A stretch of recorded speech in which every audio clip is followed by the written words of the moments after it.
किसी ने क्या खूब कहा है, एक दिन बारिश हुई और कानों में धीरे से कह गई कि किसी की भी गर्मी ज्यादा दिन नहीं टिकती, चाहे वो सूरज ही क्यों ना हो। हेलो दोस्तों, मेरा नाम है कविता, कवितास स्टोरी।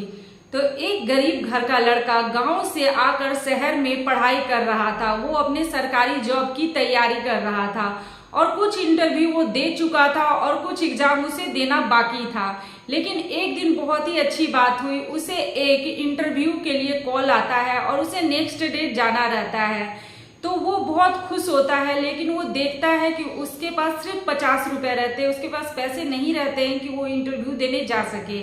लेकिन वो मन में सोचता है कि चलो कुछ ना कुछ हो ही जाएगा, क्योंकि आज तक बहुत बार उसके दोस्तों ने उसकी मदद की और वो अपने दोस्तों से पैसे लेने में भी शर्मा रहा था। फिर उसने सोचा कि चलो कल बस स्टैंड चलेंगे, तो वहां पे गई, मेरे कोई जान पहचान का मिल गया, कोई दोस्त मिल गया, कोई फ्रेंड मिल गया, तो उससे लिफ्ट ले लेंगे, उससे उसके साथ निकल चलेंगे, आगे बढ़ जाएंगे। तो यही सोचकर कि मुझे शायद कुछ मदद मिल जाएगा, मैं उसके साथ आगे बढ़ जाऊंगा। वो उस दिन रात में अच्छे से सोया, सुबह उठा, अच्छे से तैयार हुआ और अपने इंटरव्यू देने के लिए बस वो 50 रुपए अपने सारा कागज पत्तर लेके निकल पड़ा। जब वो बस स्टैंड पे जाता है तो उसके जान पहचान का उसे कोई भी नहीं दिखता है। वो चारों तरफ देखता पर कोई नहीं दिखता है। वो बहुत निराश हो जाता है कि यहाँ तो कोई भी उसके पहचान का नहीं है और ये 50 रुपया में पूरा नहीं जा सकता था जहाँ उसे जाना था इंटरव्यू देने। तो वो थोड़ा बस स्टैंड से आगे बढ़ जाता है। जब वो आगे बढ़ता है तो उसे एक मंदिर दिखता है, तो वो सोचता है कि चलो कोई तो मेरे मदद नहीं किया, कम से कम भगवान के पास जाके मैं प्रार्थना करता हूँ कि शायद ये मेरी कुछ हेल्प कर दे, कुछ मदद कर दे। तो वो उस मंदिर में जाता है, भगवान के सामने प्रार्थना कर देता है कि भगवान आपने मेरे साथ ये क्या किया। मैं आज इंटरव्यू देने जाने वाला था और मेरे कोई भी दोस्त या कोई भी जान पहचान का मुझे नहीं दिखा, मैं वहां तक कैसे पहुंचूं, मेरी कुछ मदद कीजिए। यही बोलता हुआ वह मंदिर में प्रणाम करके जब बाहर निकला तो उसने देखा कि सीढ़ियों पे एक फकीर बाबा बैठे हुए थे, जिनके कटोरी में बहुत सारे पैसे थे।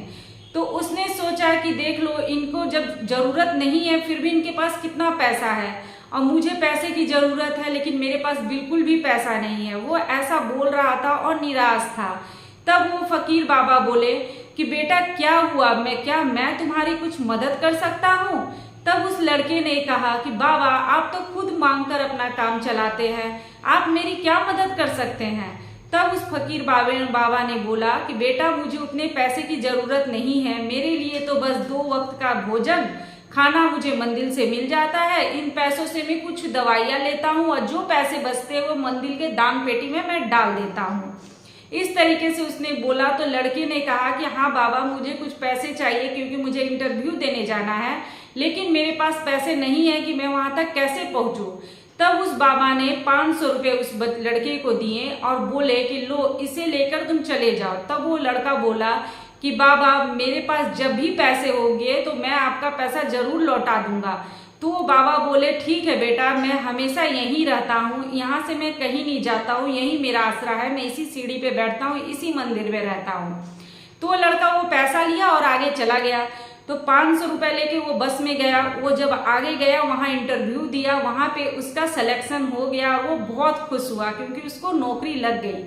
तो वो वापस आते वक्त मन में सोच रहा था कि सबसे पहले मैं जाकर उस बाबा का धन्यवाद करूंगा जिन्होंने मुझे पैसे दिए और उन्हीं की मदद से आज मेरी नौकरी लगी।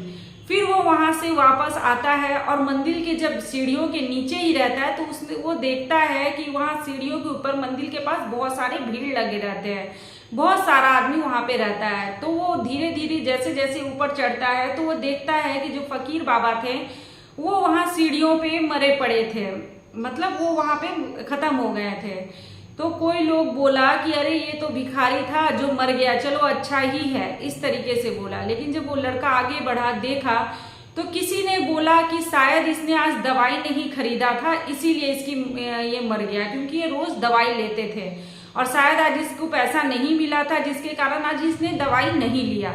इस तरह वो लड़का बहुत परेशान हो जाता है और मन में ही सोचता है कि आज बाबा ने मेरे लिए अपनी जिंदगी गंवा दी और मुझे आगे बढ़ा दिया, मुझे नौकरी लगा दिया। तो वो मन में ये सोचता है कि मैं भी हमेशा सबकी मदद करूंगा और इसी तरह से हमेशा सबकी मदद करना चाहिए। और भगवान कब किसके रूप में आके आपकी मदद कर दे ये कोई नहीं जानता है। जहां एक रास्ता बंद होता है वहीं दूसरा रास्ता भगवान खोल देते हैं। तो बस मन में विश्वास रखें, जब भी आप निराश हो, मन में निराशा आए, बस एक बात विश्वास रखें कि अगर एक रास्ता बंद हुआ है तो मेरा दूसरा रास्ता जरूर खुलेगा। भगवान किस रूप में आके आपकी मदद करेंगे ये आप भी नहीं जानते हैं। तो दोस्तों, अगर आप लोगों को मेरी आज की छोटी सी कहानी अच्छी लगी हो तो इसे लाइक, शेयर और सब्सक्राइब करें। और अगर आप मेरे चैनल पे न्यू हैं तो इसे लाइक, सब्सक्राइब और शेयर जरूर करें। जो बेल बटन आता है उसे प्रेस कर दे ताकि मैं जो नेक्स्ट वीडियो डालूं आप लोगों को मिल सके। नमस्ते, मिलते हैं नेक्स्ट वीडियो में।